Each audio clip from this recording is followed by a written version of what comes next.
Hello बच्चों, आज अपन पढ़ेंगे इंटीग्रेटेड रेट लॉ। तो हेडिंग लिखेंगे integrated rate law. Integrated rate law. और इंटीग्रेटेड रेट लॉ के अंदर अपन kinetics of zero order reaction को आज अपन डिस्कस करेंगे। तो हेडिंग लिखेंगे kinetics of zero order reaction. Kinetics of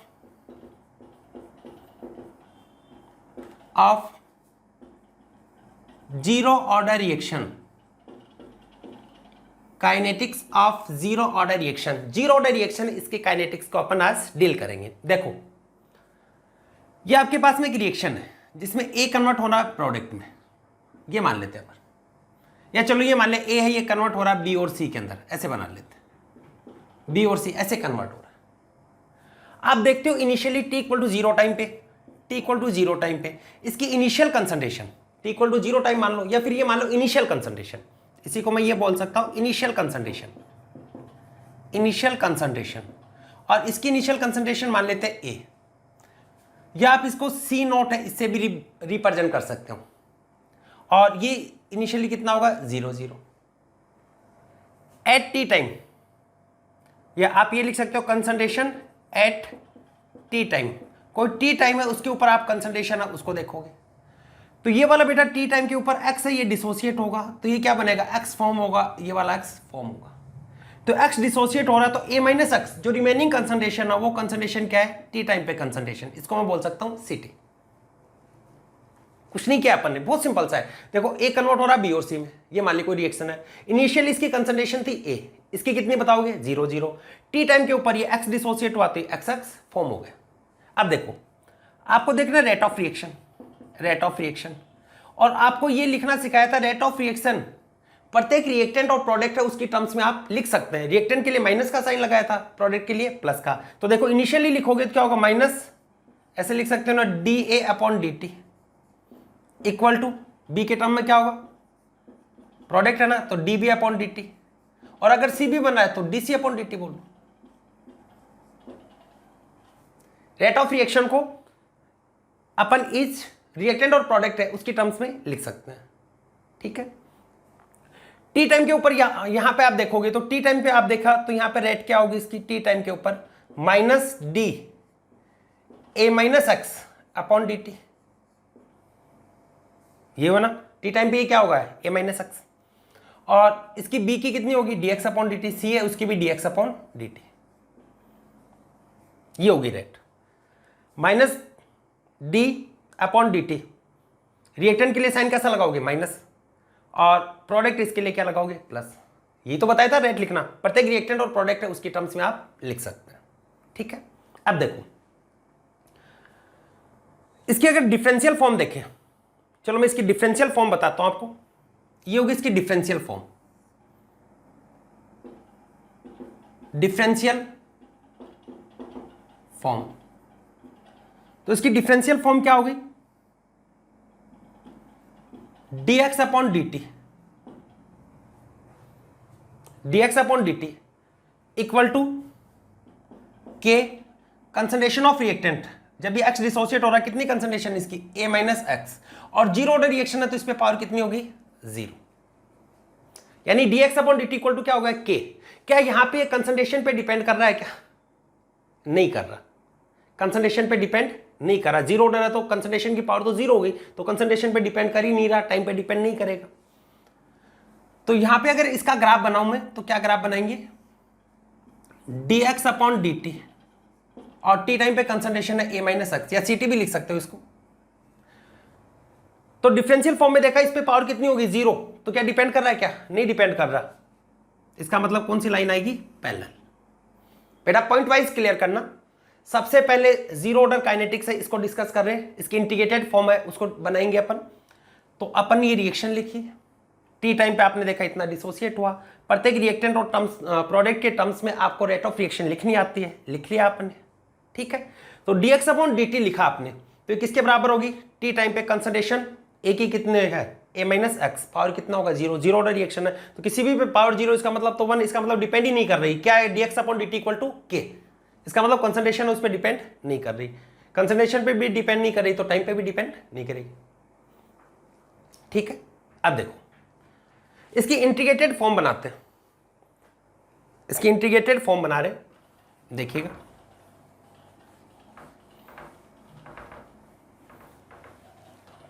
इसको पॉज करके उतार लेना।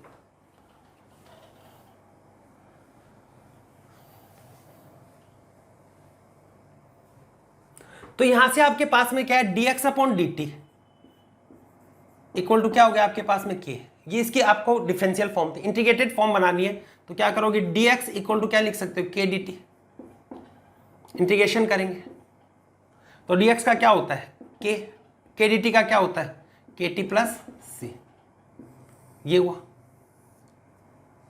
अब कंडीशन लगाएंगे, if t equal to 0, initially आप देखोगे t इक्वल टू 0 तो क्या प्रोडक्ट की कंसंट्रेशन आएगी क्या पे, नहीं, इनिशियल में तो प्रोडक्ट बनता ही नहीं, t इक्वल टू 0 टाइम पे तो देखो a प्रेजेंट था, x की वैल्यू तो कितनी थी 0, तो x इक्वल टू कितना है 0, तो t इक्वल टू 0 तो यहां पर ये वाली टर्म 0 होगी, x इक्वल टू 0 तो ये वाली टर्म हो गई, देन c इक्वल टू भी यहां पे कितना मिलेगा 0। बेटा इनिशियली बात कर रहे हैं अपन, initially t equal to 0 time पे ये 0 हो गई, x भी कितना होगा 0, तो c इक्वल टू भी कितना मिलेगा 0, तो आपको क्या मिला x इक्वल टू क्या मिल गई kt, वैल्यू पुट करोगे तो यहां पर x इक्वल टू क्या मिला kt, ये इसकी कौन सी फॉर्म होगी, इंटीग्रेटेड फॉर्म, ये होगा इंटीग्रेटेड फॉर्म, क्लियर हुआ। तो x इक्वल टू kt इसकी क्या आ गई इंटीग्रेटेड फॉर्म, या आप ये लिख सकते हो concentration of product, concentration of product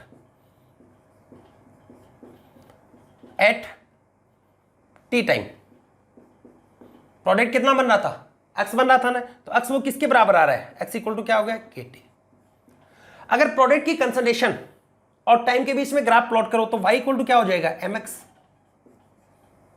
concentration of product इधर ले रहे हैं, कंसंट्रेशन ऑफ प्रोडक्ट x और t, तो mx का ग्राफ क्या होता है स्ट्रेट लाइन, इंटरसेप्ट यहां पर आ नहीं रहा तो कहां से स्टार्ट होगा, ओरिजिन पॉइंट से, ऐसे आ जाएगा, तो m किसके बराबर हो गया स्लोप k के बराबर, बहुत इजी सा है।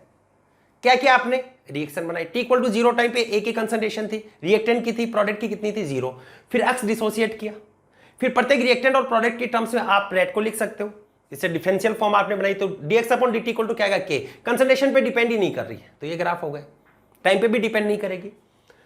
फिर आपने देखो इसकी इंटीग्रेटेड फॉर्म बना रही है तो इसका इंटीग्रेशन किया आपने, तो dx का क्या होगा x, k dt का क्या होता है kt प्लस c, फिर condition t equal to 0 time पे देखा तो c की वैल्यू लिखनी है t इक्वल टू 0 से, तो ये 0 हो गया, ये 0 हो गया, तो c भी कितना हो गया 0, तो x इक्वल टू क्या आ गया kt, ये इसकी इंटीग्रेटेड फॉर्म है, और यहां पर ये x क्या है concentration of product at T time, clear हुआ।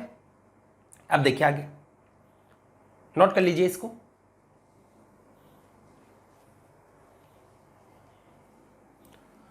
अब अपन पढ़ रहे concentration of reactant after T time, concentration of reactant after T time.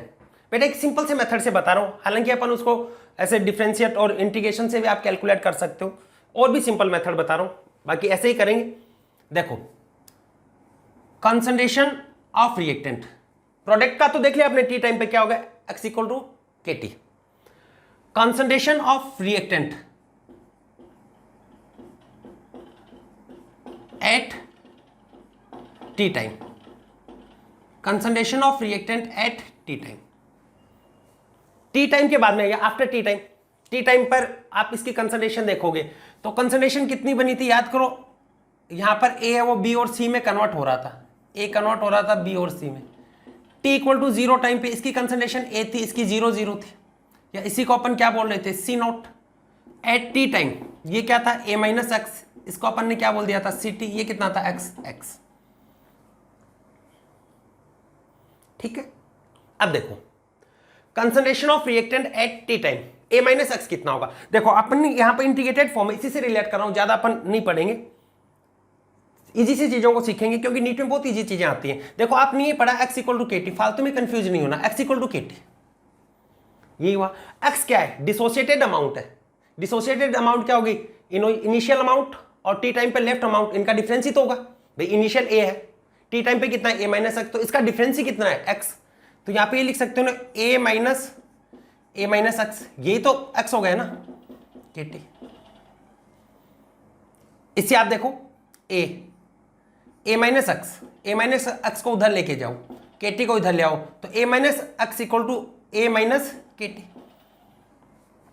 A minus X को उधर ले गए, के टी को उधर ले गए, समझ गए? तो ए माइनस एक्स क्या है? टी टाइम पे रिमेनिंग कंसंट्रेशन ही तो है, जिसको आप क्या बोल सकते हो? C T, initial concentration C not minus K T, ये भी लिख सकते हो, या फिर ऐसे सॉल्व कर लो। सिंपल बेटा, अपन एक बार कर ही लिया, एक्स बराबर के टी, और एक्स अपन जानते हैं डिसोसिएटेड अमाउंट है। कोई भी चीज डिसोसिएट क्या होगी? इनिशियल अमाउंट, लास्ट में रिमेनिंग अमाउंट, उसका डिफरेंस होती है। तो एक्स इक्वल टू क्या होता है? के टी। तो एक्स आपको ये इनिशियल अमाउंट ए, टी टाइम पे कंसंट्रेशन है ए माइनस एक्स, ये डिफरेंस क्या हो गया? एक्स। तो इसे ए माइनस एक्स है, इसकी वैल्यू आ गई। यहां पर भी ग्राफ प्लॉट करें अपन, टी टाइम पे कंसंट्रेशन रिमेनिंग और इसके बीच में ग्राफ करें, तो y इक्वल टू क्या होगा? c minus M X. y equal to C minus M X है, तो ग्राफ प्लॉट करोगे तो क्या होगा? y एक्सेस पे तो क्या होगा? a माइनस एक्स, और कंसंट्रेशन है सी टी। टी टाइम पे क्या होगा? ये होगा t। तो देखिए यहां पे ओरिजिन पॉइंट से स्टार्ट होगा क्या? नहीं, ऊपर से स्टार्ट होगा। एम एक्स का स्ट्रेट लाइन है लेकिन नेगेटिव स्लोप है, तो कहां पे आ जाएगा? डाउनवर्ड, ऐसे आ जाएगा।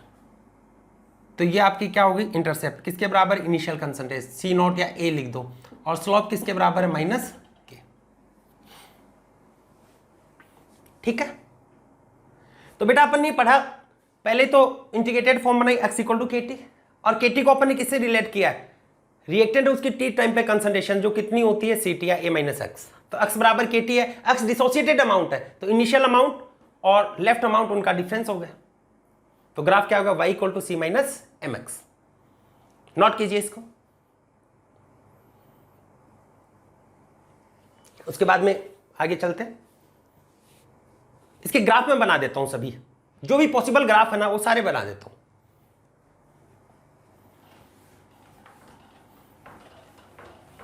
लिखो graph of zero order reaction, graph of zero order reaction. Zero order reaction के ग्राफ बनाने हैं, जिराफ नहीं ग्राफ बनाने हैं। लिखो graph of zero order reaction, graph of zero order reaction. देखो जो भी ग्राफ बनाए अपन ने, फिर से बना देता हूं। First graph dx upon dt और a माइनस एक्स, इस पे तो पावर कितनी थी? जीरो। डिपेंड करेगा क्या? नहीं, टाइम पे और कंसंट्रेशन पे डिपेंड नहीं करता। इसकी रेट, या रेट भी लिख सकते हो इसको, dx अपॉन dt क्या है? रेट ही तो है।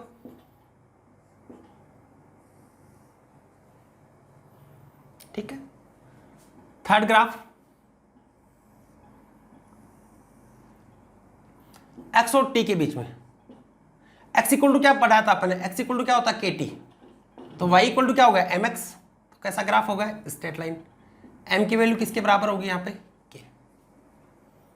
ठीक है, फोर्थ ग्राफ देखिएगा,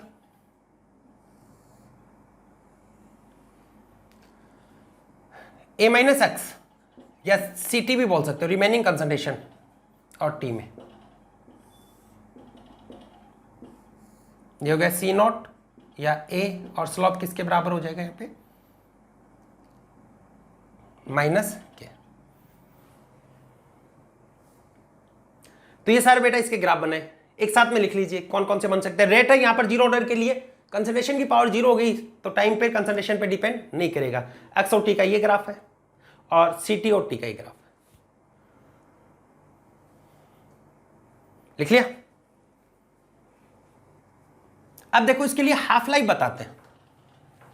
जीरो ऑर्डर रिएक्शन के लिए बात चल रही है, तो जीरो ऑर्डर रिएक्शन के लिए हाफ लाइफ, तो लिखेंगे half life of zero order kinetics,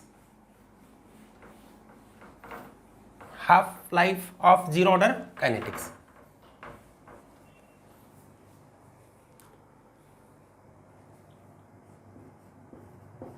half life of zero order kinetics. Half life क्या होती है बेटा? ऐसा टाइम जिसके ऊपर इनिशियल कंसंट्रेशन है वो डिक्रीज होकर पहले की हाफ हो जाए,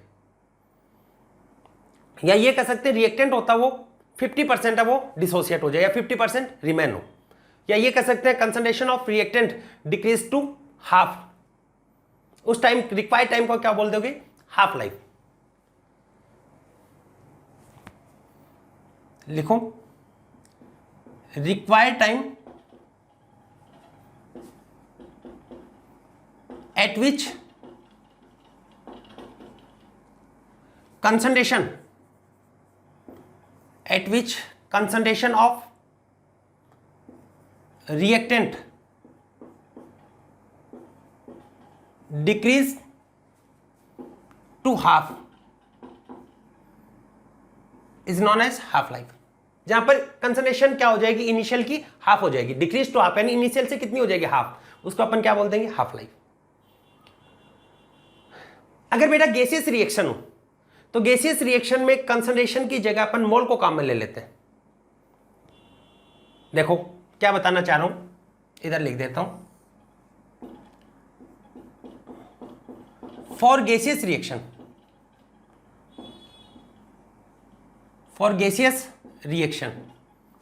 at constant temperature and pressure, gaseous reaction के लिए कांस्टेंट टेम्परेचर और प्रेशर पे है, at constant temperature and pressure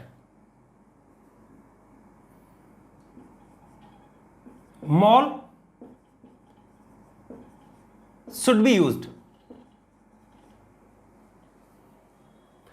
तो यहां पर अगर हाफ लाइफ देखनी है तो वहां पर क्या देखना होगा आपको, मोल, क्योंकि अपन ये जानते हैं एट कांस्टेंट टेम्परेचर और प्रेशर वी डायरेक्टली प्रोपोर्शनल किसके होता है, एन, वॉल्यूम डायरेक्टली प्रोपोर्शनल किसके होगा, मोल के।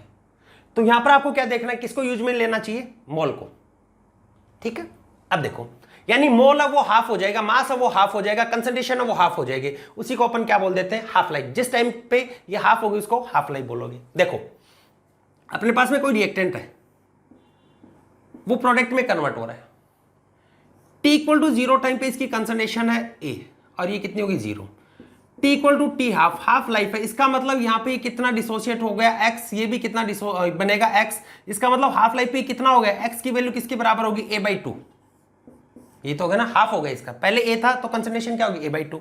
आप ये जानते हो इंटीग्रेटेड फॉर्म से आया था x इक्वल टू kt, तो हाफ लाइफ पे क्या हो गया, x की वैल्यू a/2 k, और t कितना होगा, हाफ,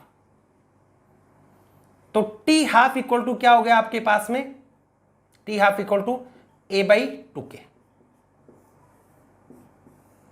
और इसमें भी इंपॉर्टेंट है, यहां पर t हाफ हो वो directly proportional a, it means half life होती है वो जीरो ऑर्डर रिएक्शन में इनिशियल कंसंट्रेशन उसके डायरेक्टली प्रोपोर्शनल है, यानी टी हाफ है वो डायरेक्टली प्रोपोर्शनल किसके आ रहा है, ए।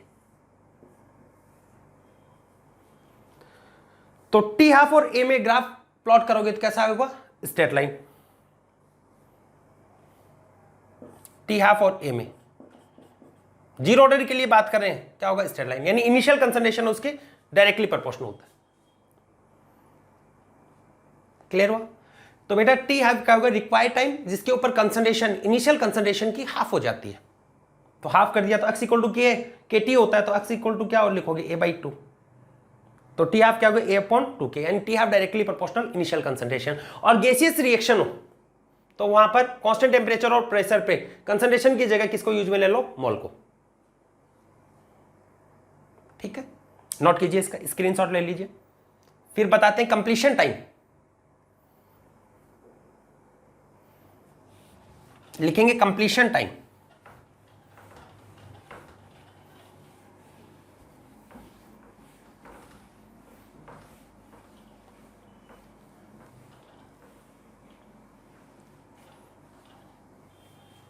Completion time,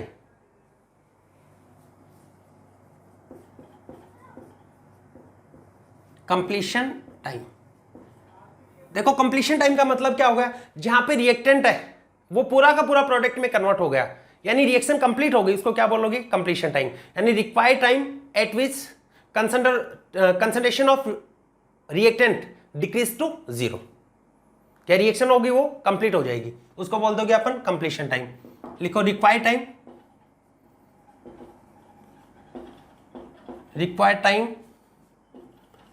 at which concentration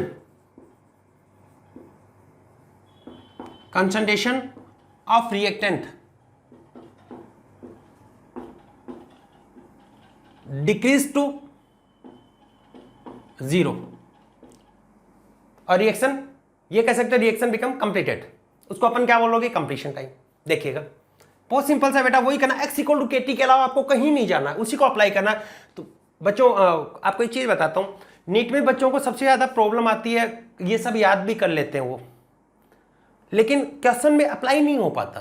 तो उसके लिए एक माइंड में एक सेट रखो, जीरो ऑर्डर का कोई भी क्वेश्चन आपको करना है x इक्वल टू के टी लगा के करना है, इसके अलावा आपको कहीं नहीं जाना है, आपका क्वेश्चन हो जाएगा। देखो इसके बाद में मैं न्यूमेरिकल पोर्शन पे भी आऊंगा, वहां पे बहुत सारे न्यूमेरिकल अपन करेंगे, वहां पे सिखाऊंगा। और R directly proportional P, sorry R converting P, T equal to 0 time पे ये है ए, ये कितना होगा 0, टी कंप्लीशन पे ये कंप्लीट होगी ए माइनस ए, ये तो होगा ना एक्स डिसो, ये पढ़े थे आपने, एक्स डिसोसिएट होता तो ये एक्स बनता है, कंप्लीशन पे ये एक्स ही किसके बराबर है, ए। आपके पास में क्या होता है, एक्स इक्वल टू के टी, कंप्लीशन पे एक्स की वैल्यू किसके बराबर है, ए, के टी कंप्लीशन। तो टी कंप्लीशन या टी 100% क्या होगा, ए अपॉन के, ये हुआ। अब इसको टी हाफ से रिलेट करना हो तो अपन ये पढ़ा था, टी हाफ इक्वल टू होता है ए अपॉन 2k, यह आया था ना टी हाफ इक्वल टू। तो यहां पे k की जगह आप क्या लिख सकते हो, यहां पर जब भी बेटा कोई चीज ऐसे दो को कंपेयर कर रखा होना है तो आप जो कांस्टेंट होता है ना, एक टर्म से उसकी वैल्यू लाकर दूसरे में पुट कर दो। तो k इक्वल टू क्या लिखोगे आप, a अपॉन 2t हाफ, ये होगा ना k equal to a upon 2t half. यहां पर k ये तो कांस्टेंट, इसकी वैल्यू रखोगे यहां पर, तो t कंप्लीशन इक्वल टू क्या होगा, a अपॉन k होता है ना, k की जगह क्या लिखोगे, a अपॉन 2t हाफ, तो a से कैंसिल आउट, तो t कंप्लीशन किसके इक्वल होगा, 2 इंटू टी हाफ। यानी बेटा जीरो ऑर्डर रिएक्शन होता है कितने टी हाफ के बाद में कंप्लीट हो जाती है, 2 टी हाफ के बाद में रिएक्शन कंप्लीट हो जाती है। क्लियर हो गया। तो यहां पर अगर आप कंसंट्रेशन ऑफ प्रोडक्ट और टाइम के बीच में ग्राफ प्लॉट करो, कंसंट्रेशन ऑफ प्रोडक्ट और टाइम के बीच में ग्राफ प्लॉट करो, तो इनिशियली तो एक्स बनेगा, फिर एक टाइम ऐसा आएगा जहां पर रिएक्शन होगी वो कंप्लीट हो जाएगी, तो उस टाइम को क्या बोलोगे, टी कंप्लीशन। उसके बाद में नहीं बढ़े, ये होगा टी कंप्लीशन। तो आपको हाफ लाइफ तो क्या होती है, जहां पर रिएक्शन हाफ कंप्लीट होती है, और कंप्लीट लाइफ क्या होती है, कंप्लीशन क्या होता है, जहां पर रिएक्शन होती है वो कंप्लीट हो जाती है। तो टी हाफ क्या होता है, ए अपॉन 2k, और टी कंप्लीशन क्या होता है, ए बाई के की वैल्यू रखी तो टी कंप्लीशन इक्वल टू क्या होगा, 2t हाफ। ठीक है, समझ में आया। अब इसके बाद में पढ़ेंगे इसका न्यूमेरिकल पोर्शन, नोट कीजिएगा।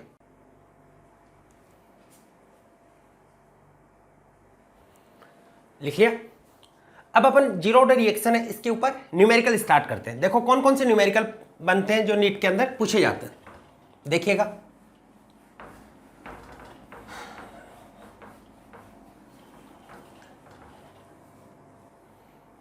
बेटा कोटा हो, जयपुर हो, या कोई भी बड़ी इंस्टीट्यूट हो, उनमें जो भी न्यूमेरिकल करवाए जाते हैं कॉपी के अंदर, वो सारे मैं यहां पे आपको करवा रहा हूं, तो ध्यान से इनको देखिएगा।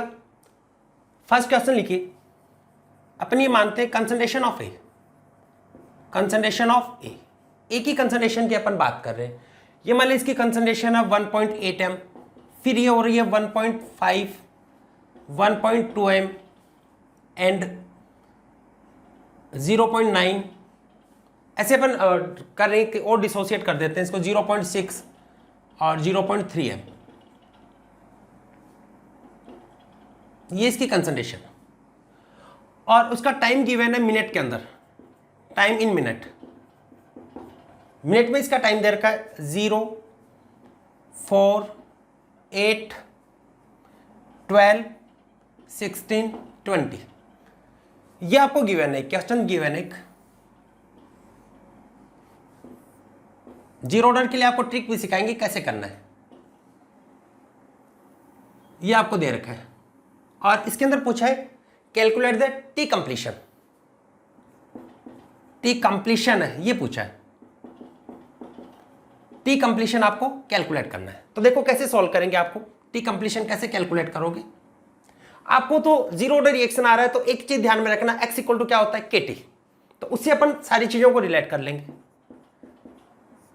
तो x इक्वल टू आप जानते हो क्या होता है KT, क्लियर है।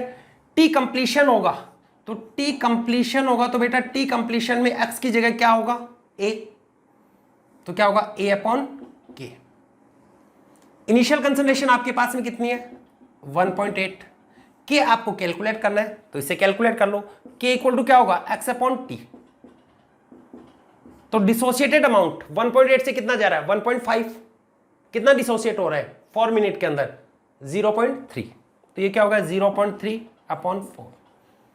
ये आपके पास में किसकी वैल्यू आ गई के, तो लिखो 0.3 अपॉन 4, 6 मल्टीप्लाई 4 24 मिनट, क्लियर हुआ। तो जो भी क्वेश्चन करो आप वहां पर किससे रिलेट करके करना, x इक्वल टू KT से, जीरो ऑर्डर के लिए। देखो और करवाते हैं, इसका नोट कर लीजिए बेटा, जितने भी क्वेश्चन करा रहा हूं बहुत अच्छे क्वेश्चन है और इसी लेवल के क्वेश्चन नीट के अंदर पूछे जाते हैं और मोस्टली इनमें से ही रिपीट होते हैं। देखिएगा, आपको मान लो देर का t इक्वल टू 0 टाइम, देखो एक ये पूछा हुआ है t इक्वल टू 0 टाइम, यहां पे रेट आपको दे रखी है 2 इंटू, ये मान लो ये देखिए 2.80 इंटू 10⁻⁻3, ये रेट है। फिर आपको ये दे रखा है t इक्वल टू 10 टाइम, इसके ऊपर रेट है 2.79 इंटू 10⁻⁻3, t इक्वल टू 20 है, इसके ऊपर भी आपको दे दिया 2.81 इंटू 10⁻⁻3, ऑलमोस्ट सेम रह रही है। t इक्वल टू 30 मिनट, ये मिनट के अंदर है टाइम, r इक्वल टू ये दे दिया 2.80 into 10⁻⁻3। Order of reaction will be, आपसे पूछा गया order of reaction will be, तो ऑर्डर क्या होगा? वैसे तो अपन ने जीरो ऑर्डर पढ़ा तो ये कहते हो कि जीरो ऑर्डर ही हुआ, नहीं। देखो जीरो ऑर्डर तो है, ये तो ठीक है, ध्यान क्या रखना है, टाइम है, टाइम के साथ में रेट पे कोई फर्क नहीं पड़ता।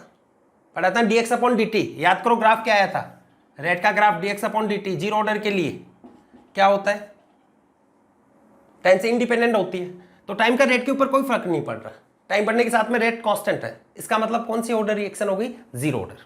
लिख लेना जीरो ऑर्डर, ग्राफ भी बना लेना फिर से जीरो ऑर्डर। चलो नेक्स्ट क्वेश्चन कीजिए, ये अपने से करेंगे, अब आगे के क्वेश्चन अपने से ट्राई करोगे, पॉज करके पहले ट्राई करते जाना और उसके बाद में सॉल्यूशन देख लेना। लिखो, in a reaction reactant consume 10% in 10 minute, in a reaction reactant consumed 10% in 10 minute, 10 minute में क्या है 10 मिनट में 10% कंज्यूम हो रहा है। फिर देर का 20% consumed in 20 minute and 30% consumed in 30 minute. Order of reaction will be, तो क्या रहा है 10% 10 में, 20% 20 में और 30% 30 में, x डायरेक्टली प्रोपोर्शनल क्या रहा है t, ये तो आ रहा है x इक्वल टू KT होता है। किसके लिए होगा ये, जीरो ऑर्डर रिएक्शन, लिख लो जीरो ऑर्डर रिएक्शन। नेक्स्ट लिखो, calculate the initial rate, calculate the initial rate while, calculate the initial rate while calculate the initial rate while initial concentration of reactant, while initial concentration of reactant is 0.1 m, ये मान रखा है 0.1 m और आपको rate constant दे रखा है। If इस condition में कहना if K equal to 3 into 10⁻⁻²। बहुत अच्छा क्वेश्चन है, देखना। Mole litre inverse second inverse, if K equal to 3 into 10⁻² second inverse, if K equal to 3 into 10⁻² mole inverse litre second inverse. इस वाली कंडीशन में इनिशियल रेट कैलकुलेट करनी है। देखो सबसे पहले कौन सी ऑर्डर की रिएक्शन है, रेट कांस्टेंट की यूनिट से पता चलेगा। ये वाला देखो मोल लीटर इनवर्स सेकंड इनवर्स कौन सी होती है, जीरो ऑर्डर रिएक्शन। सिर्फ सेकंड इनवर्स आता है, वो कौन सी होती है, फर्स्ट ऑर्डर रिएक्शन। इससे पहले वाले लेक्चर में सब आपको बताया था, यूनिट ऑफ रेट कांस्टेंट। और ये वाली कौन सी होगी, सेकेंड ऑर्डर। तो R इक्वल टू क्या होगा, K इनिशियल कंसंट्रेशन है 0.1, पावर कितनी होगी, जीरो ऑर्डर में। तो R इक्वल टू क्या होगा, K, और K की वैल्यू कितनी है, 3 इंटू 10⁻²। रेट की unit mole litre inverse second inverse, rate की यूनिट तो सबके लिए फिक्स है। सेकेंड देखो ये वाला फर्स्ट ऑर्डर रिएक्शन है, तो R इक्वल टू क्या होगा, K A⁻1 होगा। तो रेट ये कितना है, K 3 इंटू 10⁻²। कंसंट्रेशन आपकी कितनी गिवन है, 0.1, कितना होगा 3 into 10⁻3 mole litre inverse second inverse. Third देखिएगा, mole inverse litre second inverse second order reaction है, तो R इक्वल टू क्या लिखोगे, K A⁻2। K की वैल्यू आपके पास में 3 इंटू 10⁻², ये 0.1 इसका स्क्वायर, तो कितना हो गया 3 इंटू 10⁻4 मोल लीटर इनवर्स सेकेंड इनवर्स। तो बेटा रेट कांस्टेंट की यूनिट है, उसके बेसिस पे आपको ये पता चलेगा कि कौन सी ऑर्डर रिएक्शन है। नोट कीजिए इसको।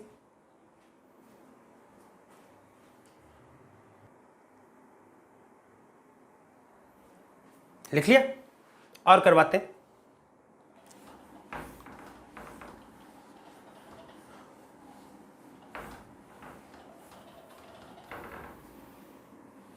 लिखो calculate the following, calculate the following time taken in zero order reaction. Calculate the following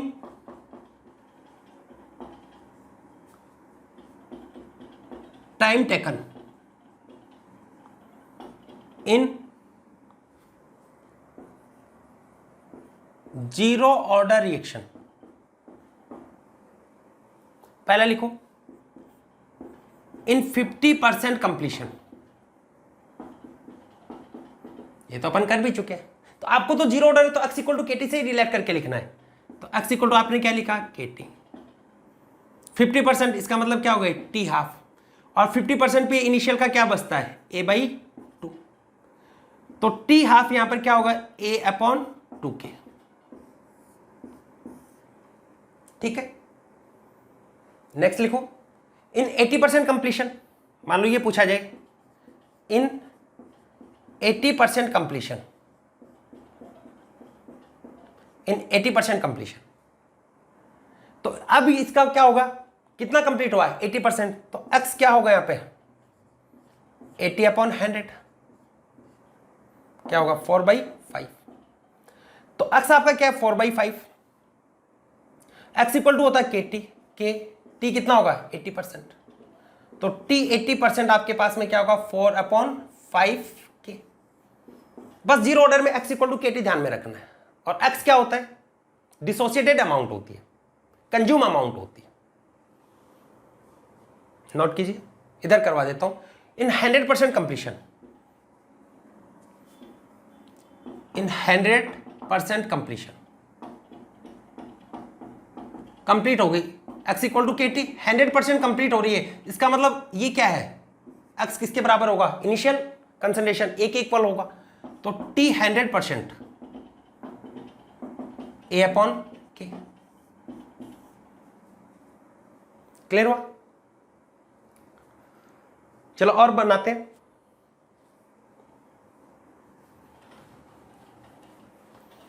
इसी के लिए फोर्थ क्वेश्चन लिखना, लिखो after which time 30% reactant is left, after which time after which time 30% reactant is left. 30% reactant है वो left है, तो 30% reactant left है, इसका मतलब कंज्यूम कितना हो गया 70%। 70% कंज्यूम हो गया। तो आप ये जानते हो, बस आपको ये याद रखना x इक्वल टू क्या होता है KT। लेफ्ट है ये, आपको तो x क्या होता है कंज्यूम होता है, तो इसका मतलब क्या पूछा T 70%, तो x क्या होगा 70%, कंज्यूमर 70/100, 7/10, तो x की वैल्यू क्या होगी 7/10 इक्वल टू KT 70%। यहां पे लिख सकते हो T 70% इक्वल टू क्या होगा 7/10 के। ये हो गया, क्लियर हुआ। कई बार बेटा यहां पर रेशियो के क्वेश्चन पूछे जाते हैं, इसको नोट कीजिएगा और करवाते हैं। देखो यहां पे रेशियो के क्या क्वेश्चन पूछे जाते हैं, जैसे आपको यहां पे लिख दिया, ये कैलकुलेट करना नेक्स्ट जो भी नंबर है T 30% रेशियो T 70%, इसको कैलकुलेट करो। तो आप ये जानते हो x इक्वल टू क्या होता है KT, ये तो होगा ना, तो T इक्वल टू क्या होगा x/K। K तो बेटा कांस्टेंट होता है, तो इसे ये लिख सकते हो ना x डायरेक्टली प्रोपोर्शनल किसके हो गया, इसी से आप लिख सकते हो x डायरेक्टली प्रोपोर्शनल हो गया T। तो आप ये लिखोगे T1/T2, तो यहां पर क्या होगा x1/x2, x equal to KT लगाना बस। तो यहां पे T 30% अपॉन T 70%, इसका मतलब ये कितना कंज्यूम होगा 30 और ये कितना होगा 70, तो क्या होगा 3:7। क्लियर हुआ। ऐसे ही ये मान लो ये दे रखा T 50% रेशियो T कंप्लीशन 100%, तो T 50% और T 100%। बताया था ना 50 में A अपॉन, यहां पे कितना डिसोसिएट होता है A/2K, और ये क्या है A/K, K से K कैंसिल आउट, A से कैंसिल आउट, यानी ये तो हाफ कंप्लीट होगा, ये कंप्लीट होगा तो क्या होगा 1:2। ये तो पढ़ा था ना 2T हाफ के बाद में जीरो ऑर्डर रिएक्शन होती है वो कंप्लीट हो जाती है। ऐसे किसी का भी रेशियो आप बना सकते हो। तो बेटा जीरो ऑर्डर में कितने भी क्वेश्चन कर लो, एक ही चीज काम में आ रही है x इक्वल टू KT, इसको अप्लाई करना सीख गए सारी चीज हो जाएगी। बस ध्यान में रखना है लेफ्ट अमाउंट जब भी आ जाती है उसको नहीं लेना, आपको किसको लेना है कंज्यूम अमाउंट है उसको ध्यान में रखना है। देखो x इक्वल टू क्या होता है KT। अगर आपको यहां पे ये कह दिया कि इतनी अमाउंट लेफ्ट है तो a माइनस एक्स वो जो भी लेफ्ट अमाउंट है, जैसे मैंने मान लिया y, उसके इक्वल रख लो, तो इसे क्वेश्चन सॉल्व हो जाएगा। ठीक है, तो ये थी आपकी जीरो ऑर्डर रिएक्शन। मिलते हैं नेक्स्ट लेक्चर में फर्स्ट ऑर्डर रिएक्शन के साथ।